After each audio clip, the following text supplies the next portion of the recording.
frontal cortex. And what it ends up doing, it lowers activity in the amygdala. So think of the fear response, the stress response. That activity is lower. Now, what ends up happening is it drops the cortisol levels in our body. So that's your stress hormone.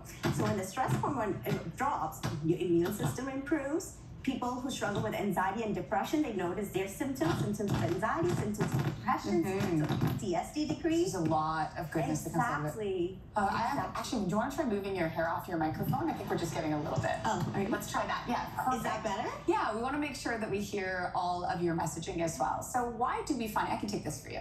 Why do we find it so difficult to forgive other people? What is that? I feel like there's a huge misconception that if we forgive someone, we're condoning their actions. I feel that way. Yeah. But that's not the case? That's not the case, because you feel, if I forgive someone, I'm freeing them from what happened. But the reality is when you forgive someone, you're freeing yourself.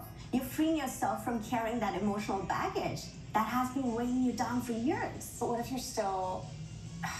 That's a hard one for me, right? Because I know in theory, the concept is great.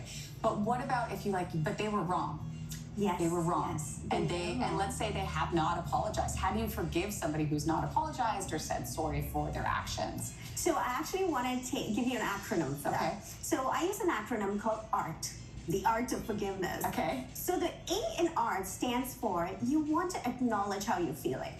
Right? Okay. You don't want to push it away. You don't want to suppress it. You want to acknowledge how you're feeling completely. Acknowledge that, yeah, you know what? It really hurt me that they didn't apologize. It really hurt me what they did. R, you want to release. So let's say they haven't given you an apology, but you don't want to carry this burden anymore. You get to write a letter. You get to write a letter to them. You don't have to email it to them. You don't have to send it. You can burn it, but you get to release it. Now, what's important, the next thing after the letter is you want to close your eyes and you want to visualize. Visualize a healed version of that person, because it's hurt people who hurt others. So this person, the way they treated you, going back to your question, the way they treated you has nothing to do with you. People tend to take it personally. We tend to take it personally how someone is acting.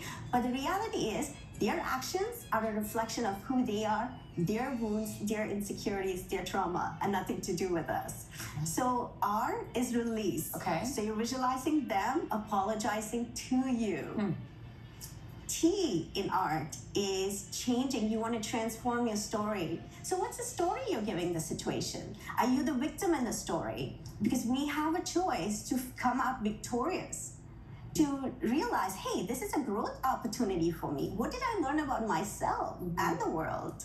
And so that's art. That's great. And what about self-forgiveness? Why is that important? So self-forgiveness is actually very important because it's holding on to guilt and shame is equally damaging. So it's equally damaging as holding on to resentment. So if we don't self-forgive, we are in a stress response all the time. So again, go back to art. Yeah. One of the ways you can forgive yourself is accept, I did something wrong. Yeah. And self-compassion, I am human. I did the best I can in that moment, and I am choosing to forgive myself. You do have choice. All right, Michelle Jacob, great to have you, and thanks so much. We appreciate it. Thank you so much. All right, we'll be right back, everybody.